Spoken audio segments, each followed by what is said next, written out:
And we live. What's up? What's up? What's up, everybody? We back. You Well, thought they were going to cancel us, but guess what? They called us up. No, they didn't, but we're here anyway. Your boy yeah, no, Tony D coming at you from SD. We got DJ Flex coming at you from the Bay Area.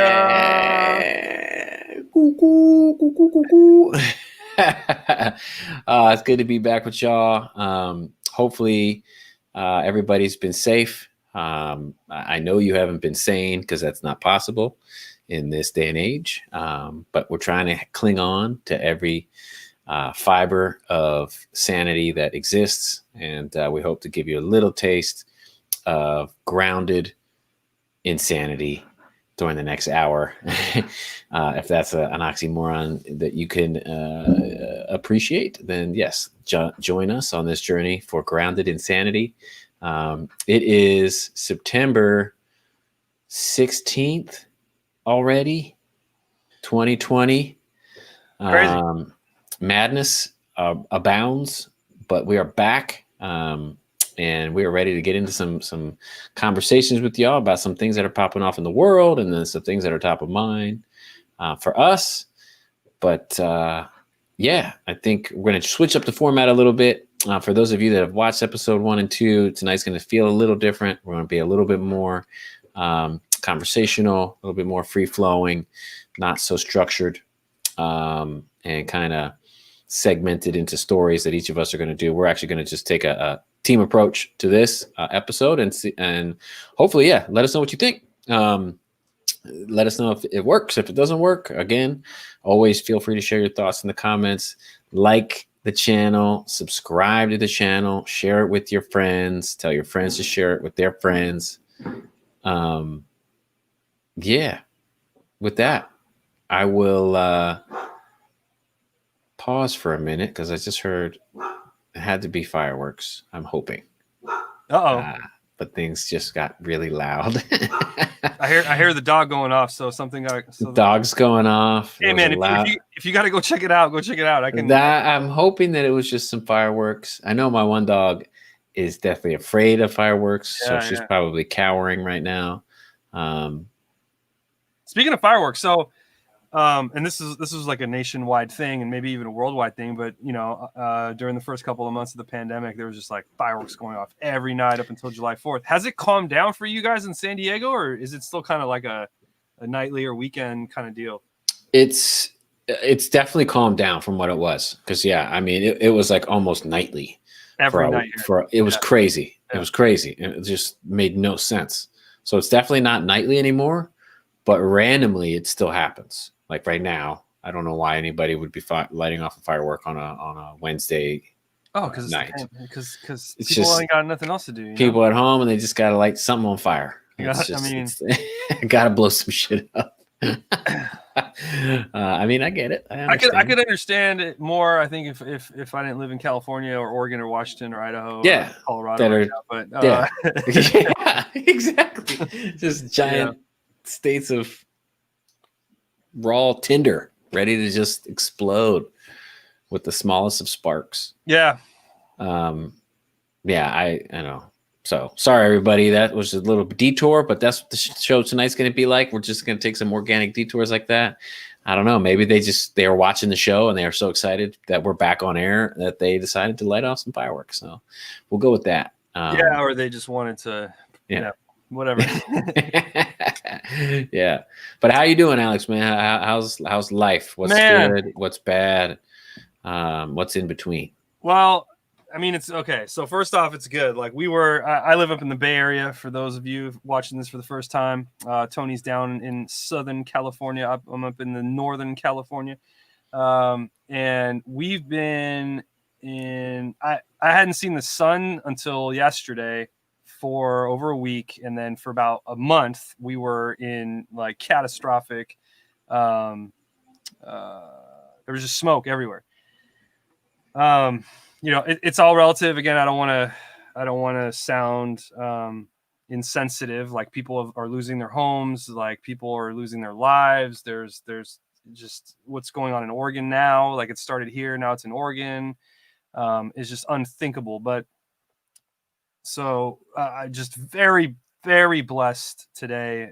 Today's the first day in pretty much a month where we've been able to breathe. And that's pretty crazy. So just looking at the AQI maps, like Lake Tahoe is still covered in smoke. You know, we're getting AQI readings of over 300 there or 200 there. Yosemite is still, there's a ton of fire. So there's the creek fire that's still burning, only 18% contained south of Yosemite. But we're fortunate the winds are blowing east.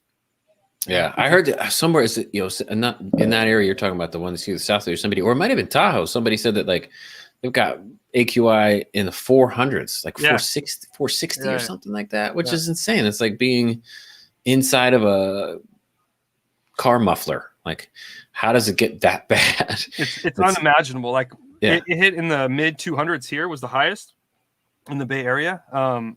In the mountains and like closer to the fires, we were in the 400s, 500s. You know, the closer you are to the fires.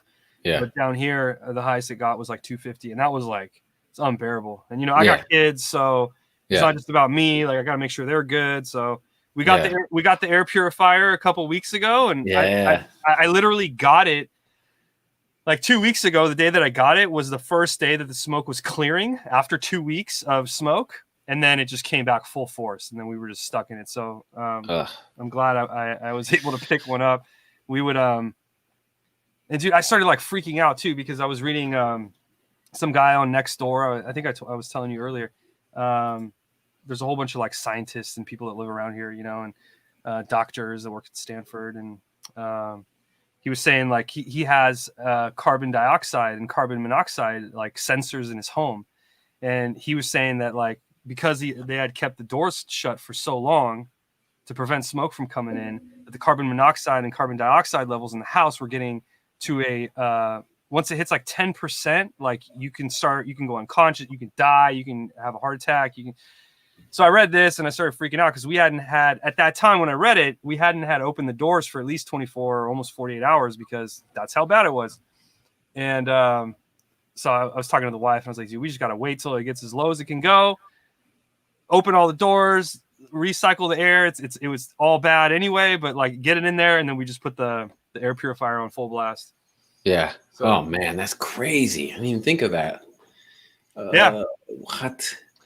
I mean, we live in a really old home that should be torn to the ground. So there's gaps, there's holes, you know, air can seep in and seep out. But it sounds like my house too. It's that's like half of California, man. It is. Yeah. It's just old. They should all be, torn down. I went on, so just so everyone knows, I rent here. I went on Zillow and I looked up the address again. 2.1. Wow. Yeah, 2.1 million. 3-bedroom, 1 bath. 3-bedroom, 1 bath. Oh, dude. It's just so dumb.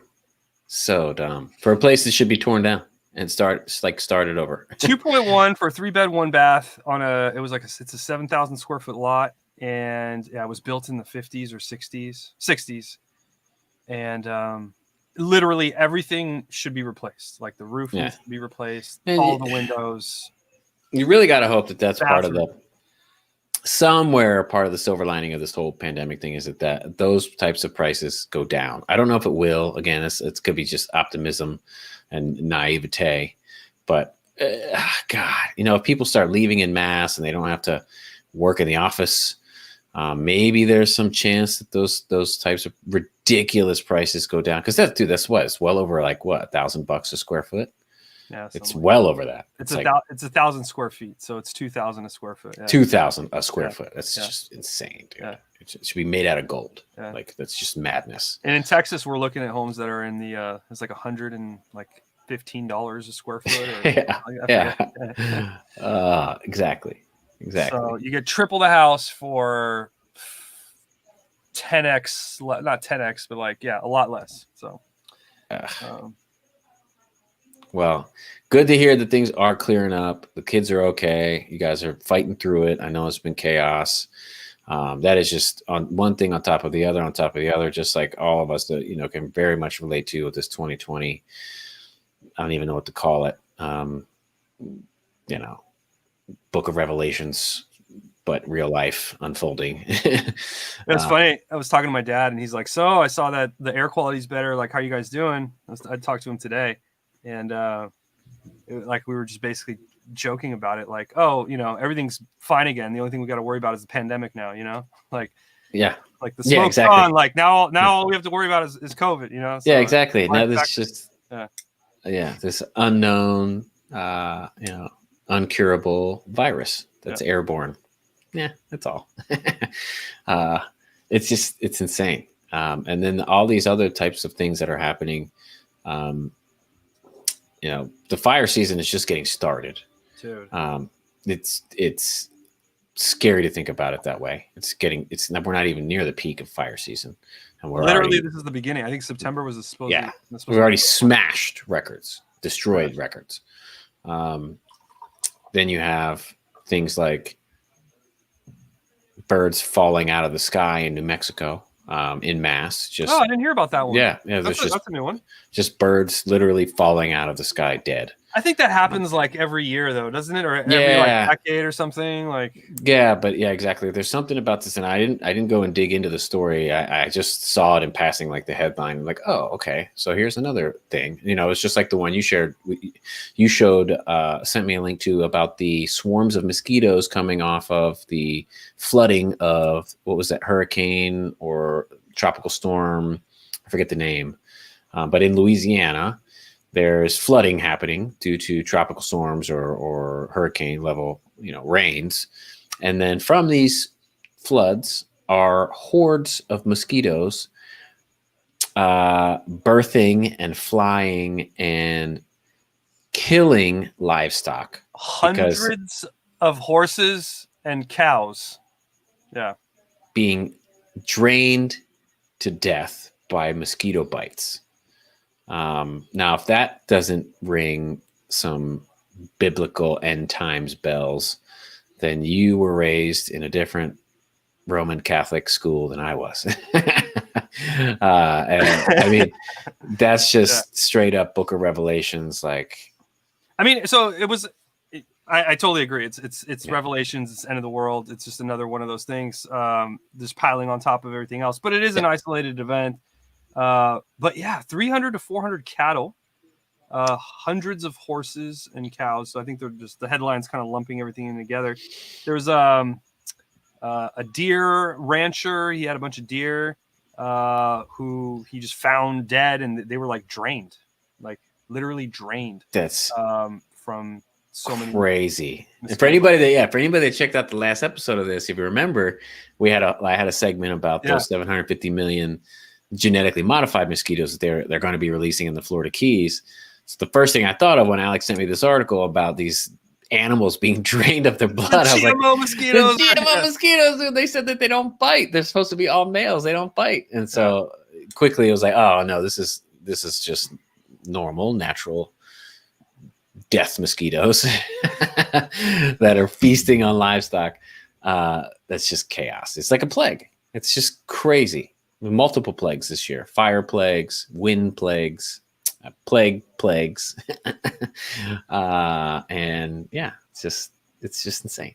What's super, or what really touched me, I think it was this morning. I had another meeting with our friend from Australia, and so obviously it feels like 20 years ago, but it was just in January, end of December through January. Australia had the worst fires in the history since they've kept records, obviously. And he was saying, like in California, so far we've burned, or 3 million acres have burned, more, 3 million plus. And then if you add Oregon on top of that, it's like 4 million or something. Don't quote me on this, but he said in Australia, there was like 30 million or something acres that had burned. Whoa. So they're still 10x what we are. And yeah, like 1 billion living creatures, koalas, kangaroos, just everything in between. 1 billion lives, non-human lives lost. Wow. So yeah, I was gonna say it's probably a lot less populated by humans, that area, but wildlife through the roof. Now Dude, we have. sorry. No, I'm gonna say we probably have less wildlife in our square footage, but more human life, I would say. Yeah. I don't know. It's just this is all Oh yeah. hypothetical. No, Yeah. the population of Australia, the entire continent of Australia is 30 million. The Yeah. population of California is 40 million. So, Yeah. and Australia is about the size of the U.S. So, Yeah. did you read about this? Have you heard about zombie fires? Can we talk about this? No. Okay, so I wanted to bring this up last episode, or eventually I wanted to bring it up, but anyway, I'll just double click on it right here since we're talking about fires. It was about a month ago. I was reading an article about climate change and how there's warming occurring in the Arctic and Siberia, and specifically around Alaska. And there's this new, at least we think it's new because we've never really observed it until the last about 10 years. There's a thing called zombie fires. And essentially, it's fires that are just natural fires that burn, and then they burn off, and then there's embers, and they kind of cool down, and the winter comes, but it never gets cold enough anymore to completely put out the fires. So what happens is the winter comes in Alaska and Siberia, and the snow and ice, or the snow that covers these burnt areas, the embers stay lit, stay hot through the winter, and then the following spring, they forests just reignite. No way. Yeah, and this is real. What? This is actually happening. There's a scientist there's a group of scientists that are studying this. You can just Google zombie fires. What? And, so the cold layer just insulates the embers. The embers. Yep, enough embers, and then when it warms back up in spring, and the snow melts off, and then it gets super dry again, quickly. What? And then a wind condition occurs or something, and the embers get disturbed, and then boom, just it reignites. Dude, That's crazy. Definitely check that out, everybody listening, because I'm going to check that out after this. Zombie fires. Zombie fires. This one you couldn't have enough. Yeah, if you didn't have enough, we got plenty for you, baby. That's why you come check us out, because you learn about stuff like this. The zombie fires. Wow. Yeah, plus they are nearly impossible to extinguish. So zombie fires burn underground and get their name because they continue to burn even after surface fires are put out. Plus, they are nearly impossible to extinguish. So, oh my God. Dude, that's crazy. Yeah, life is it's an amazing thing. Life finds a way. Oh, man. You ever heard, last thing on fires, you ever heard of this phenomenon of trees spontaneously combusting into flames? No. I mean, I've heard, no, not of trees. Humans. Yeah. I've heard that phenomenon. Yeah, so that happens too. But it's funny. I was camping with my friend a couple of years ago, and he's the one that brought this up. He's like, "Have you ever heard of trees spontaneously combusting in flames?" I'm like, "No." It's some storytelling stuff, some fairy tale or whatever. He's like, no, it happens. So basically, it happens a lot actually, and it's kind of freaky. So the way it happens, the most common way is people will go camping, and they'll make a fire, not even close to a tree. And the fire will get so hot, and this has happened for thousands of years, right? When we started making fires, this has happened. This created the situation for it to happen.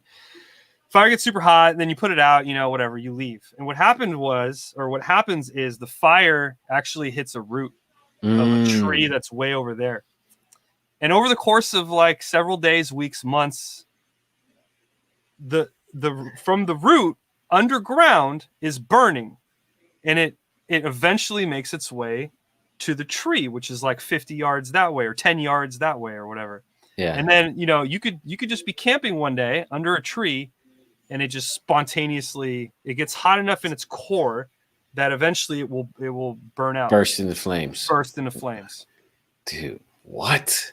Science. So I guess it's just like a dry forest bed or dry. The conditions have to be right. Yeah, the tree has to be dry, obviously, or maybe dying, or that root has to be dead, but the other roots are not, and then it makes it. So there's obviously some conditions at play, but yeah, it can happen, which is Dude, that's crazy. So zombie fires and exploding trees. I thought you were talking about this thing because, and again, I'm completely paraphrasing, but I saw something in the news about Trump, our president, saying that the reason that these fires or some of these fires are happening is because trees are just exploding. And I thought that that's what you're talking about. No. Wow. But so there is some truth to that. Yeah. Like probably not causing all of the, whatever, 600 fires burning throughout California. But it is not something that is completely made up. No, it's unfortunately it's real. Wow. That's insane. Cool. So, that's, I think, yeah, sufficiently covers the fire topic for this episode. Just, I think I'll leave it with the fact that we're just the beginning of fire season here in California. So please keep us in your thoughts as we get ready to continue this fire season, which is a real thing here in California. There's a season where things burn every year. Yeah, more and more every year for the last 10 years or something. And this is the worst year on record. But we shouldn't worry because Trump said when he met with Gavin Newsom yesterday, and I watched this part live, actually. It was hilarious, and I recorded it, but then it was blasted all over the news. I never thought it was going to make it. But he said, don't worry, the Earth's actually going to cool. And then the Earth's actually cooling, or it will start to cool. Yeah. And it was the head of the environmental, not the EPA, but like the environmental agency in California. I forget the gentleman's name. And he's like, I'm sorry, sir, but I believe science would disagree with you. And Trump responded, I don't think science knows. He says science doesn't know. So, but you know, can we talk about this? We can definitely talk about this. Absolutely. I would love to talk about this. So let's, I mean, this is a thing. This is part of what we're here to do because we have to stand up for science. That is the only empirical, real facts that we have on this earth are scientifically discovered facts. There's no other type of fact.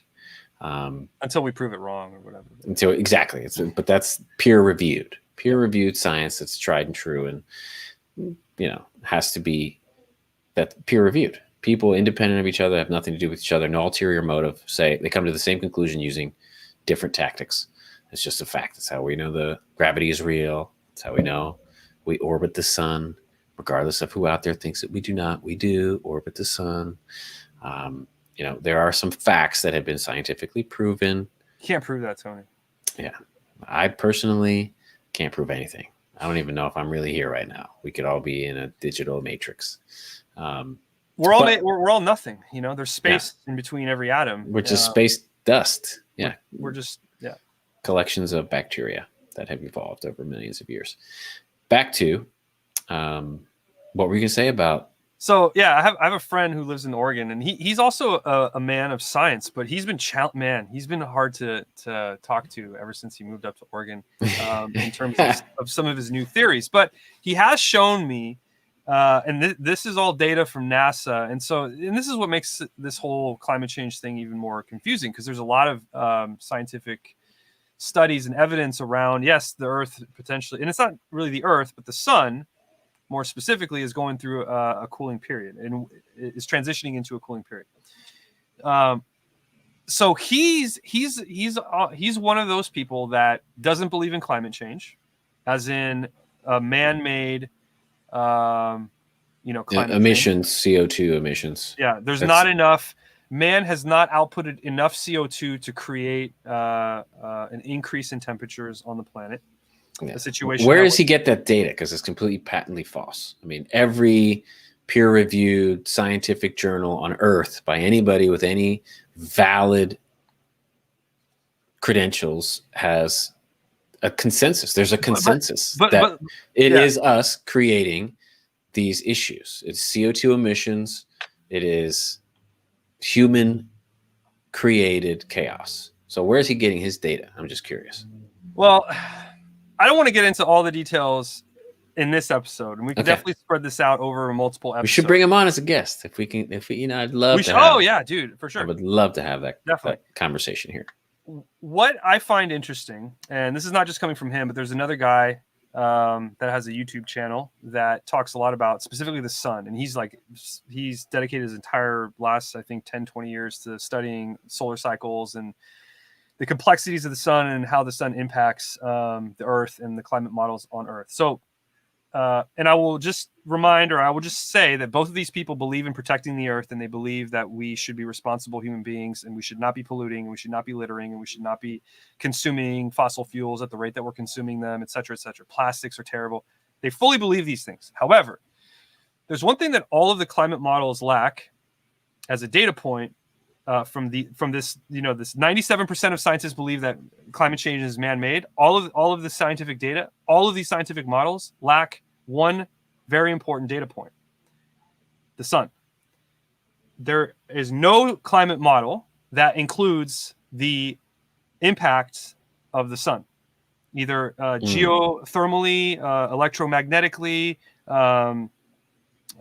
solar flare radiation and its impact on the electromagnetic field around the Earth and how that can contribute to different climates. And every study includes everything that's going on Earth as much as we can, tabulate and assemble and put together.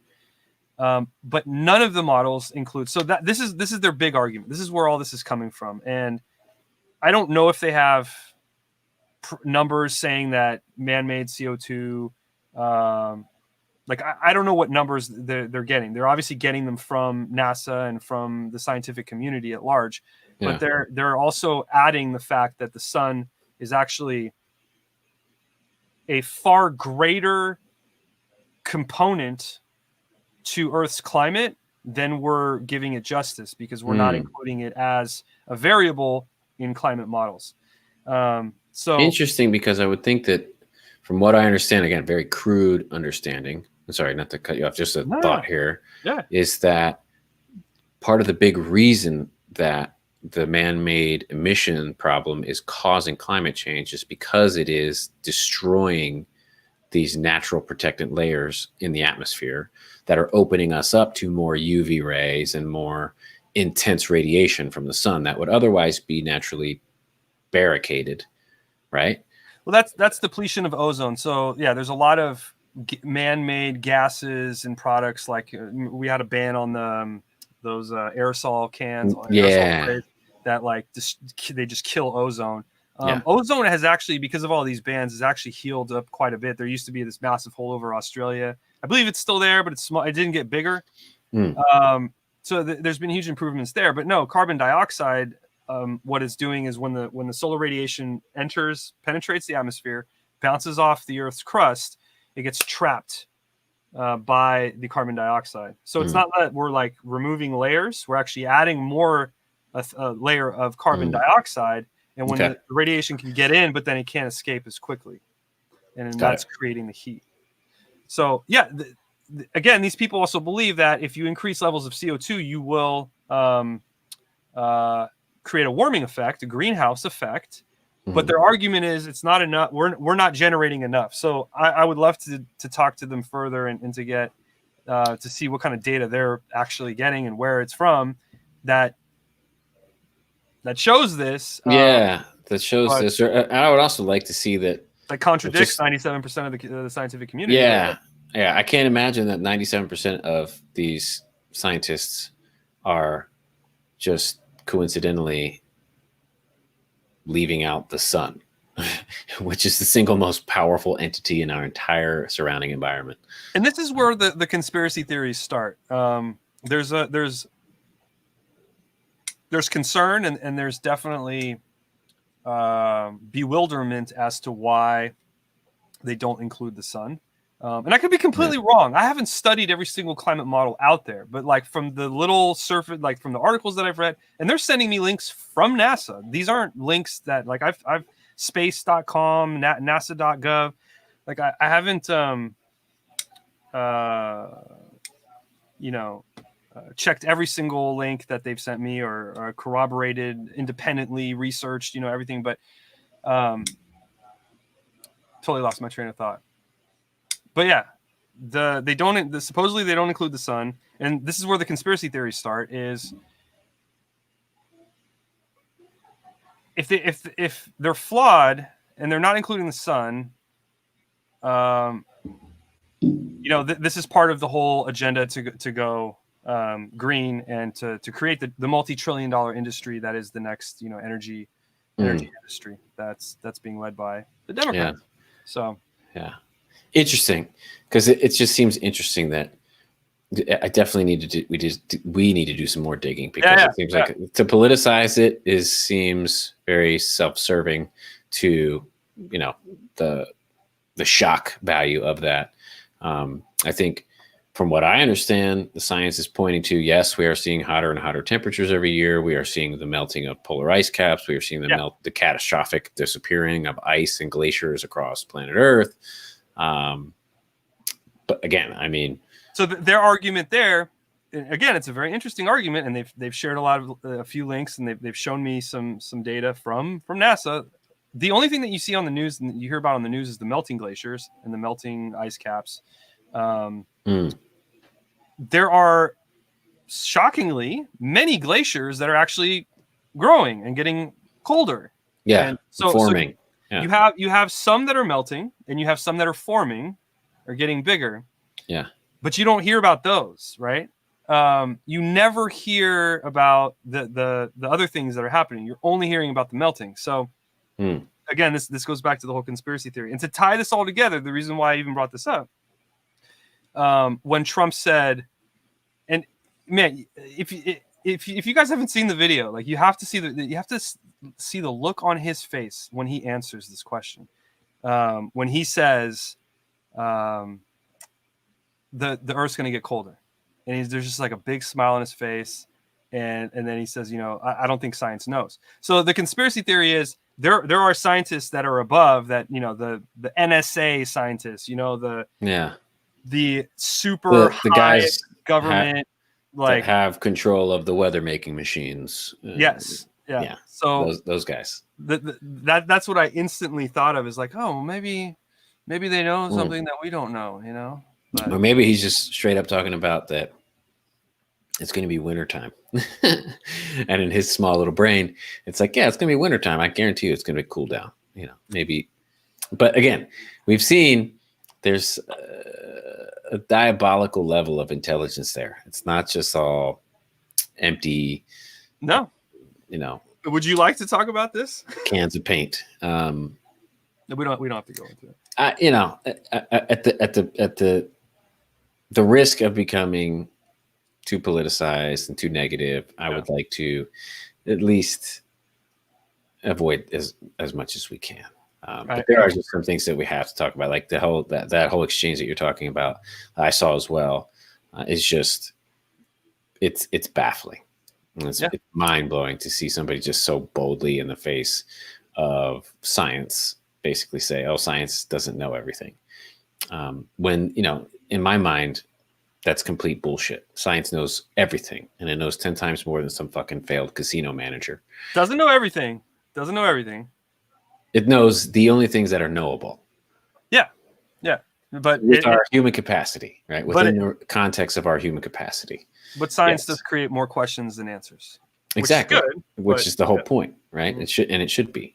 But the only true answers that exist have also come from science. There are no answers outside of science.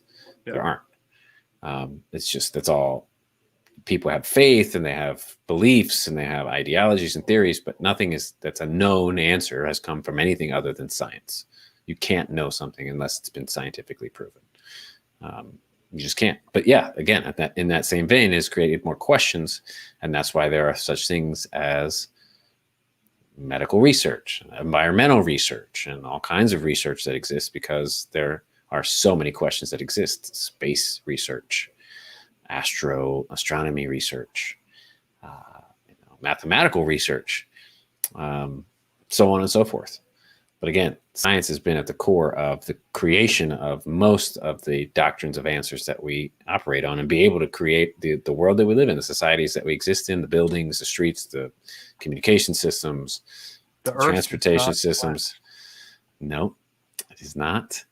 And again, like it comes back to these inclinations of this administration to just want to, you know, almost condescend to people that put faith in science over faith in, you know, politics or money and power, as being some sort of, you know, differentiator in intellect, which it is not. Money and power will not be here when the next asteroid hits and wipes out most of the life on this planet. What if we had scientists instead of politicians, man? It would be pretty cool. Or at least like pretty cool. Or at least like Congress, you know, you have like this amalgamation of not only politicians with their lobbies and their business, and like you have a mixture of you have some politicians, you know, they got to represent who they got to represent, and that's cool. Yeah. But you have a mix. but you mix it with like mathematicians. And, you got doctors in there. You got environmental scientists. You know, And then when there's specific legislation on like healthcare, then we go, like the doctors within our Congress, like they're gonna have priority vote, or they're gonna have not a majority. They're gonna have a more sway. Yes. Right. And then if it's an environmental matter, we're gonna grab the scientists, and they're gonna have more sway on that vote. Exactly. And then if it's a financial or economic matter, like you have mathematicians and modelers, economists, economists, economists. There's a science of the economy that exists. It's not just big business and people that are looking for the highest profit margins quarter over quarter. Man, I used to think economy and economists it was like the most boring possible thing in the world. But like over the last couple of years, man, and you know this, but I'm just saying it because we're on the show.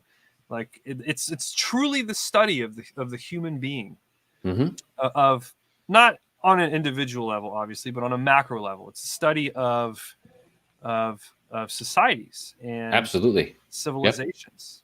So it's I've really found a huge interest in it recently. Yeah.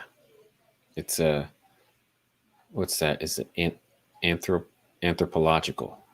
It's like everything that it includes anthropology, basically the behavior of humans at mass scale. Yes, anthropological, related to the study of humankind. There it is. There it is. That was a lucky guess. I'm going to not take credit for that. I almost, I was like, are you making up words on the show now? Yeah. That was anthropological. Yeah, not this time, but there will be a time where I definitely make some shit up. So that's good though. Keep me honest in real time. That's what we do. I love it. The science, and we have tools to be able to do that. I wish we could do that with politics. Our God, Google. Yeah, Google, Dr. Google, President Google, King Google.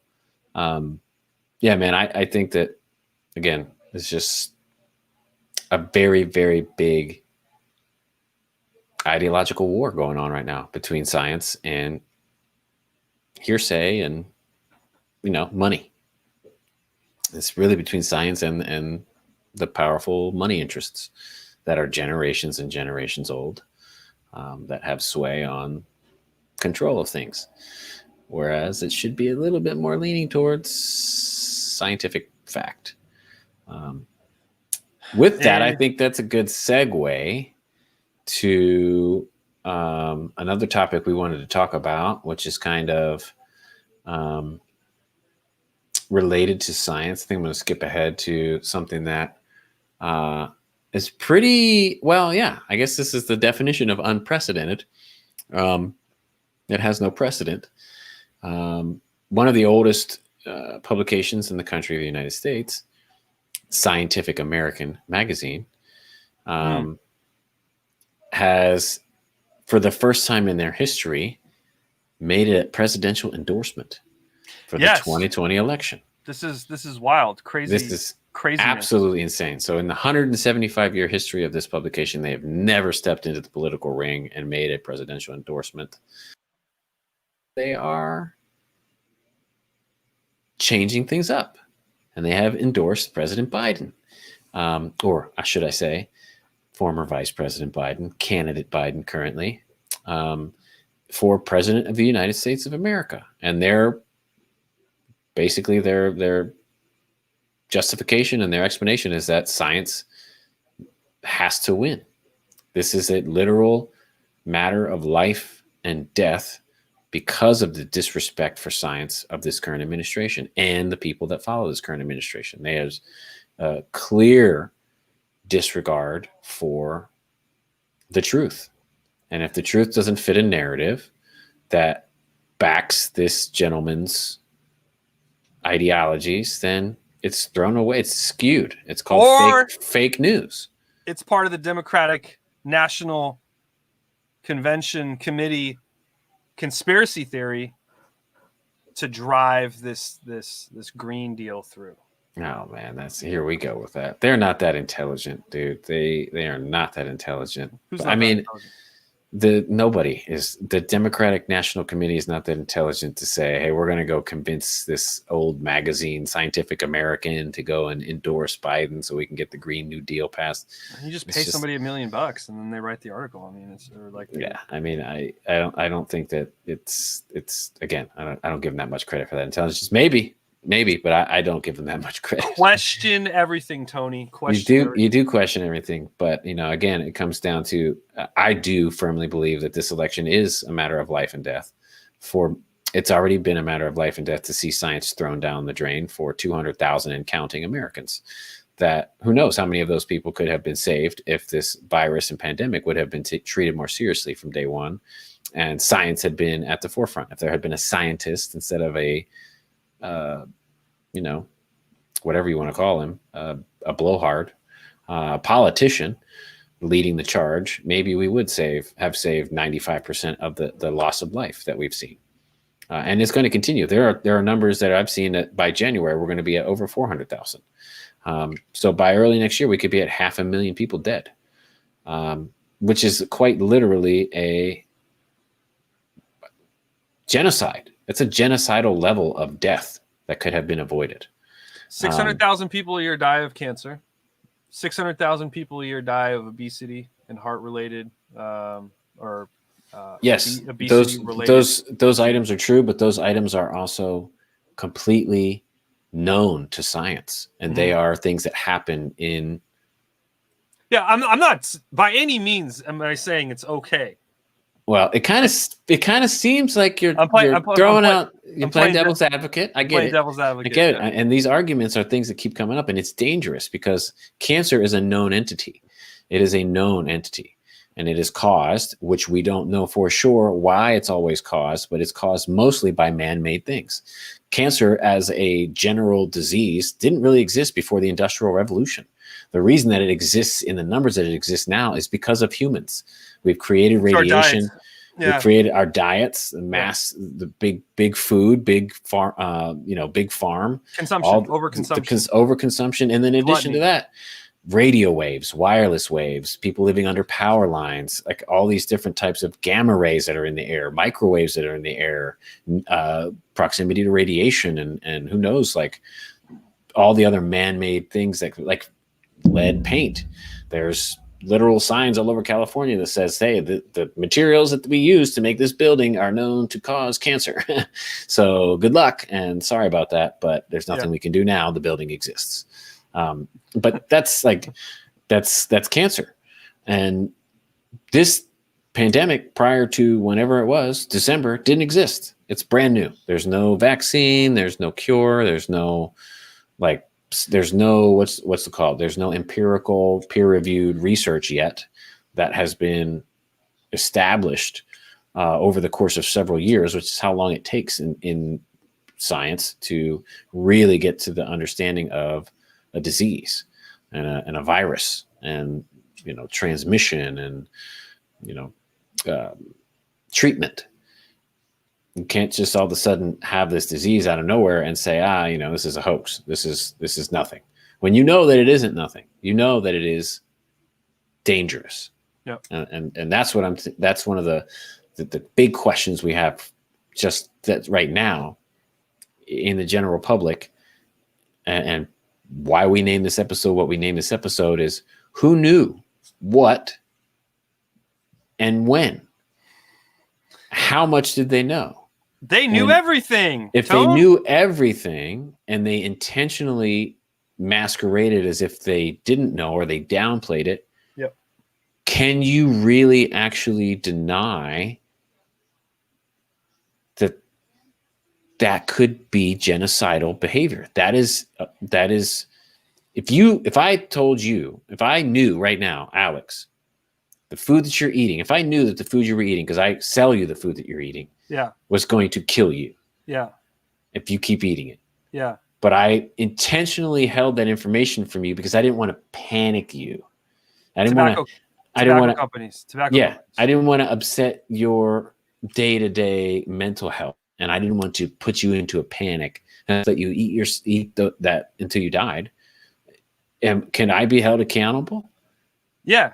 Absolutely. Yeah. 1,000,000%. Yes. Tobacco companies. Tobacco companies. And then the sugar industry is next. Sugar kills more people than anything. Yes. 100%. It's basically like legal crack. It is another poison. Yeah. It's great. It's good in moderation. Natural sugars, from fruits. Yes. But granulated, refined sugar is horrific. And high fructose corn syrup. High fructose corn syrup is a known carcinogen. Yeah. Actually, I think. Yeah. It will literally eat your bones. It will eat your bones. I hope I'm not getting that wrong, but I'm pretty sure it is. Yeah. And that's the thing. So we need to figure out more. Obviously, this book that's coming out with Woodward is going to provide some color. There's going to be all kinds of denials and, redirecting and shifting and distraction tactics. And basically, again, a lot of downplaying who knew what when and if it mattered or if it does matter. But the fact of the matter is people at the highest levels of our government that have access to the most top secret information knew the dangers, but allegedly knew the dangers of this virus and intentionally, by design, hid that information from the general public to quote unquote not cause a panic. And by doing so, they, in all actuality, have created a disaster, a fucking genocide. Tens of thousands of human beings dying unnecessarily. Yeah. And everyone wants to say, oh, there's only like 6% of those people that have died that don't have some other comorbidity. Dude, it's the best example I've heard is if you have diabetes and you get into a car accident and you go to the hospital and you're bleeding out, right? And then they give you a blood transfusion and they get you almost normal, but the blood transfusion that they've given you is somebody that didn't have diabetes and it's chock full of the wrong type of blood sugar level, and then you die. Did you die from diabetes? No, you died from a car accident because you bled out from a car accident. That's what killed you. It's the same thing with this virus. Yes, I could have diabetes or I could have cancer, I could have lung issues, and I'm going to die from that eventually. But if I catch a deadly, uncurable virus that takes me out years and years ahead of when I would have naturally died from this other comorbidity, then that is what killed me. Yeah. That's just science. Yeah. No, the biggest problem now is people they're sick of it because they need to work. They need to go back to work. They need their fucking jobs back. And had we done this right from the start, we theoretically, if every American had listened, if we had told every American what to do, we probably could be. Well, no, I still don't believe that. Actually, I think the whole world would have to be in sync. If the whole world was in sync, and when the whole world wore a mask, and the whole world self-quarantined for a month, all at the same time, or when we needed to, based on how it phased around, we'd be through this. Yeah, But which exactly, and many of the countries in the world did do that, except ours and a handful of others yeah, that have different leadership. yeah, Um, if we had a collective, again, this now I don't want to go down the conspiracy rabbit hole of all you guys are talking about being globalists and having one global government, but if there was a way to have an alliance, I wonder what we would yeah. call it. We could call it something like like a bunch of nations that are united in collective ideology. Yeah, but the purpose of the Maybe like United Nations is for other reasons. But yeah, exactly. if we had a If we had something like that yeah, that actually had respect and was adhered to, we could have come up with a global plan. And again, there's going to be other sicknesses that pop up and roll through our species that are going to be way more deadly than COVID. It's not going to take comorbidities to and to exacerbate these things. It's going to be a lot more deadly than this. And if we don't have a cohesive ability to react as a species, then we're going to see this type of catastrophic fatality rate at scales way higher than what we're at now. So we're failing this current test miserably. yeah. In this country in particular, there are places that haven't had as big of an impact because their citizens listen to the people in charge, which in those places were health officials. And here we're just unfortunate enough to not have it be health officials. We're getting our guidance from political officials. Yeah. Who it's not their expertise. It's just like I wouldn't come in your house and tell you how to run your finances because I'm not a financial advisor. We're getting our advice from political officials that know and have known and understand the severity of the virus and the complexity and the sinister side of this. Yeah. Exactly. So that's even more better. Yeah, more better. Yeah. It's just, I mean. So that'll be interesting to see how that unfolds and how the American people interpret that information and how it impacts our election that's coming up in November. Yeah, in just less than 2 months now. Yep. So yeah, there will be a verdict told on that night, and subsequently there will be follow-ups. I can't imagine that this thing it's not going to go away on November 5th or 4th or whatever. It's not going to go away on January 1st, 2021. All of our problems and turmoil from 2020 aren't going to evaporate on New Year's Day. There'll be a vaccine the week before the election or like the day before the election. Is it going to be a vaccine that creates spinal damage? Because that's the latest report that I've seen is that one of the trials of these vaccines have actually caused spinal damage, permanent spinal damage in the candidates. Nice. So that's fun. So cool. Well, I don't have the coronavirus, but now I can't walk. Now you're paralyzed. Yeah. Yeah. Well, being paralyzed is better than dying. 6% or 4% chance of dying. But yeah. The Chinese have a vaccine now. Our good old coworker friend sent us a link earlier today. I don't know if you saw I did. United Arab Emirates, I believe, are going to try this on their healthcare workers, their essential service. Service. I wonder how certain subsets of our wonderful American society will take to that, knowing that it's a Chinese vaccine. China. Maybe they'll say, hey, it's a Chinese vaccine for the Chinese virus. And for them, it'll make all the magic sense in the world and they go get the thing. But I have very high doubts that people that think that way are going to go ahead and throw caution to the wind and go get this vaccine. I think that's another big problem that we have ahead of us is that even when we have a tried and true, scientifically proven vaccine, there's going to be a huge subset of anti-vaxxers that refuse to take it therefore perpetuate. Dude, you can't even get people to take vaccines for, the measles and the flu shots. The flu shots, like anything else, right? So yeah.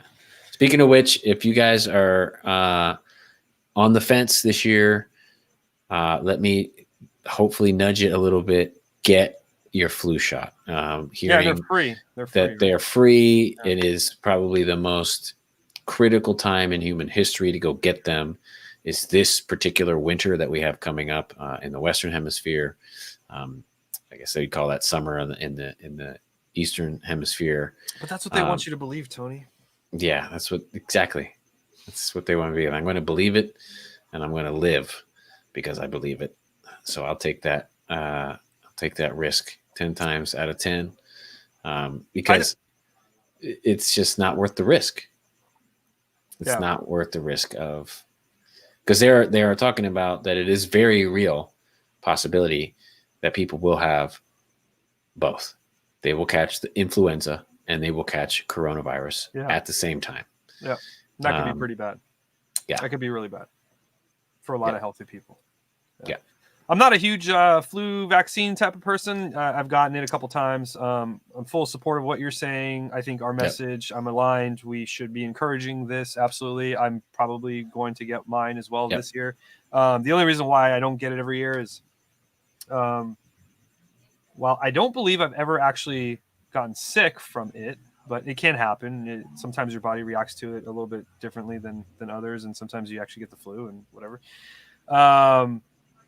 It's just its low efficacy rate is what typically has just kind of made me go, This is all pre-COVID, of course, when we've lived our entire lives without living in the middle of a pandemic. So now looking at things, I mean, it's definitely, it's not a bad idea. Like they used to give them out at work for free, and now I saw like Walgreens or Safeway for sure is giving them out for free. CVS.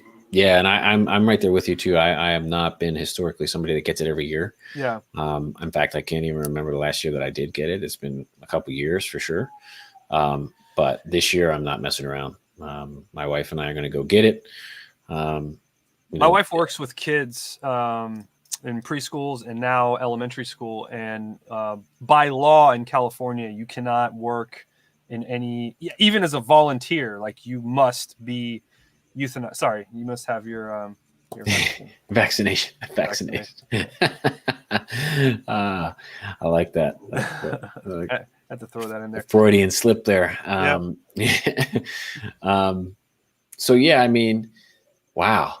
It's amazing how fast times flies when we're talking about stuff that is man. Yeah. It is very, very, very heavy times, interesting times, lots of stuff going on. We talk about fires and we talk about disease, we talk about political disease, and I think as we kind of come up on the hour here, there are some items that we can do, maybe a rapid fire session if you're down to talk about that. I know we wanted to touch on. One thing I definitely wanted to touch on was this situation in Georgia in the immigration detention center. I got it right here. There's a whistleblower that has called attention to a mass program of basically unsolicited hysterectomies. And we don't know specifically who this doctor is. We do know it seems to be one doctor that was associated with this facility in Georgia. I forget exactly what city again. You have it right there. I think it was it's a privately owned detention center by LaSalle prisons. And there's stories coming out that over the last several years, Irwin County Detention Center in Georgia. And women are basically being Latino women, right? Hispanic women in these detention centers. These are people in the detention center. So these Hispanic immigrants that are being held in these detention centers are being funneled through a specific doctor's office, and having hysterectomies at an uncanny rate. And often, if not all the time, unnecessarily. And really not even being made to understand why they're needing it. That's just basically being told to them that they have to have it. There's all kinds of small excuses that the doctor's been using as far as, you have potential ovarian cysts, which again, hysterectomies are not. your typical Procedure. A hysterectomy is the last resort Mhm. for women in terms Yeah. of most of the ailments that happen with women's reproductive systems. Hysterectomy is removing the uterus, right? Yes, But if it's you have an removing. ovarian cyst, like one of my ex-girlfriends had an ovarian cyst and she had her ovary removed, Yes. but not her uterus. So she still had her other ovary. She could still Yes. theoretically have a child. Yeah. Yeah. Yeah. And so that's the big problem with this, is that it's essentially forced sterilization. Yes. There is no reproductive capability after having a hysterectomy. Yeah, they're called, or she's the complainant is saying that that's his specialty. He's the uterus collector. So we can make some T-shirts for no, sorry. Yeah, that is. I mean, it's like we're China, man. Yeah, and what they're doing with the Uyghurs, you know. Yeah, exactly. The detention centers there. Now, I don't know if they're performing the same thing, but I know that they're doing. We don't even know what they're doing over there. We don't exactly, and this has just come to light. Yeah. But again, if it is actually going on, this is literally at the same level as the SS and the things that were going on in these concentration camps in the late 30s in Germany. Use forced sterilization of human beings is we have to dig further and make sure that this isn't coming from the top down. This could be a rogue doctor who's a racist or who thinks he's like God or like he's on some crazy mission.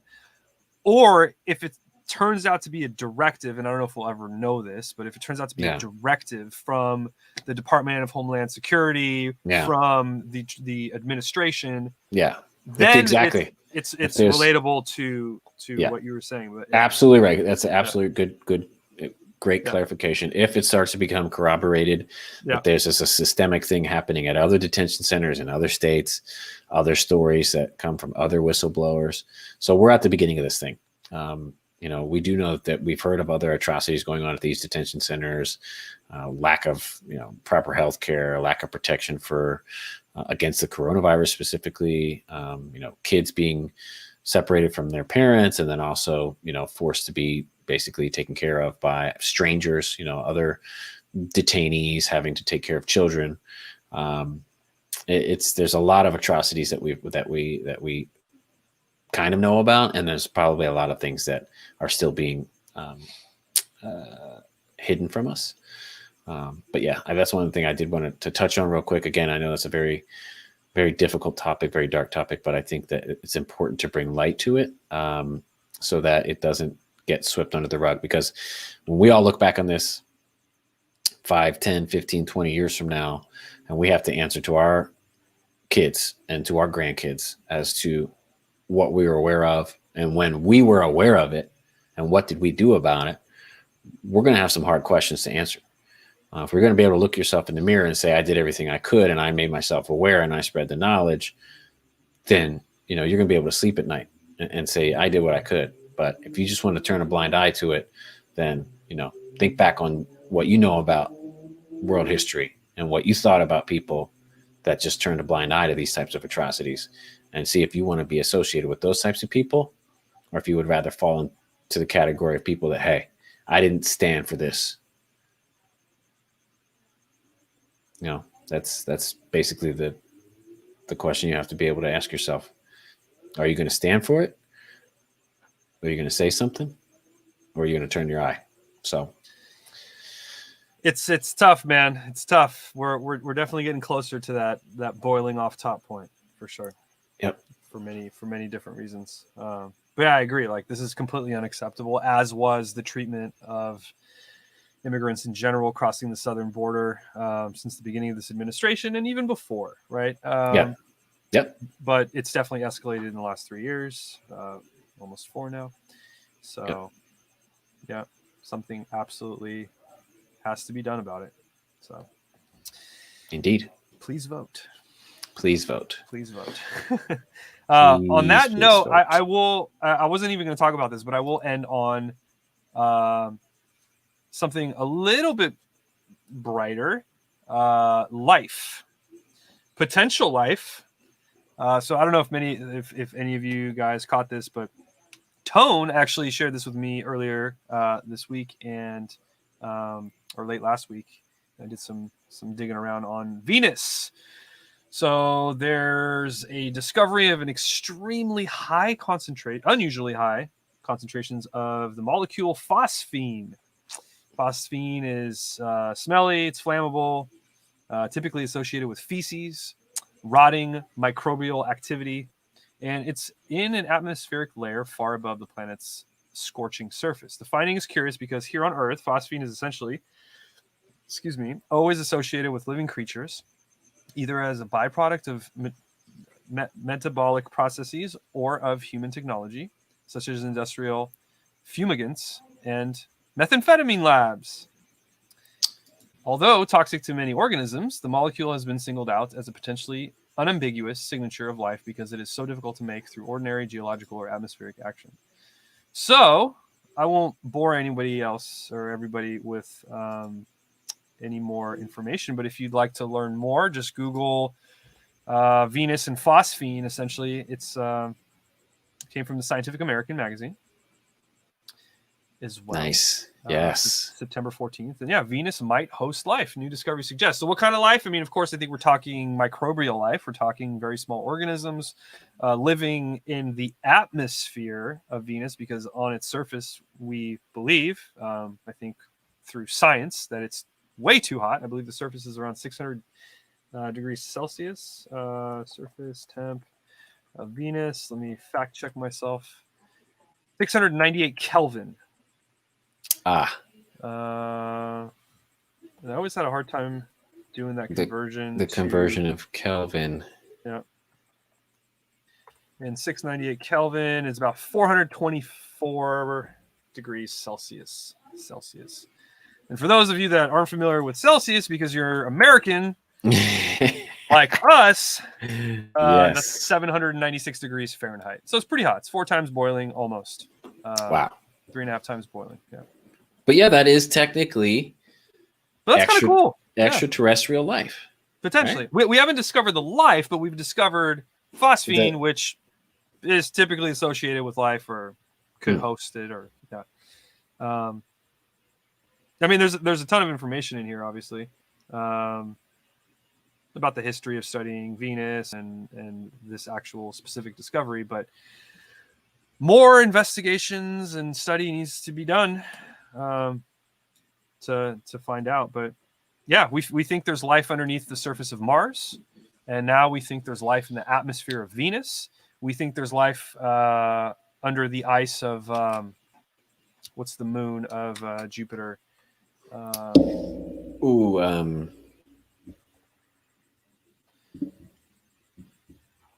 It's not there's Titan. Europa. There's Titan. You say it's not. Is it Titan? It's not Titan. That is one Titan. Of them, right? Ganymede, Io, Callisto, Europa. No, then is it Saturn? I apologize, guys. I would normally have this. Yeah, no, this Saturn's moons is Titan. Yes. That's not it.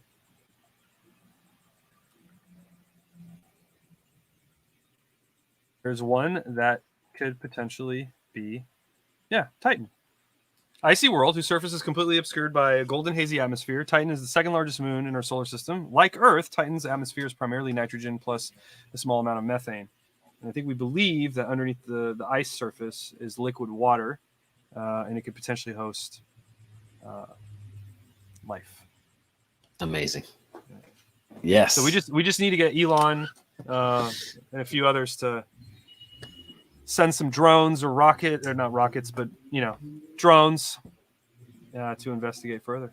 Yes, hopefully they will, and hopefully they'll do it under the name of Tesla. We just got another viewer popped in. Hey, what's going on? We got YouTube. Viewer? We got YouTube and Twitch. How are you guys doing? Unfortunately, we're wrapping the show, but thank you for joining us. Yes.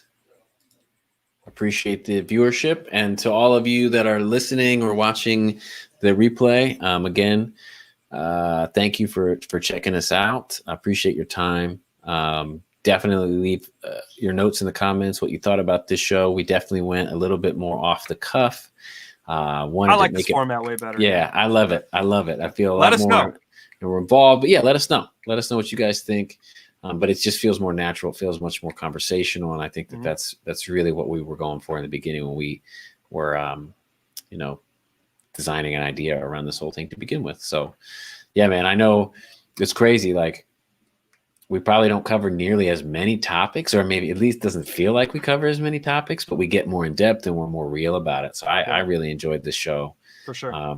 I am sorry to everybody that came expecting a original poem. I will have something for you next time, I promise you. But this time I felt like I just wanted to try out this new format, see how it went. And yeah, I think it went well. I agree with you, Alex. I really, really much more enjoyable for today's episode in terms of how it unfolded.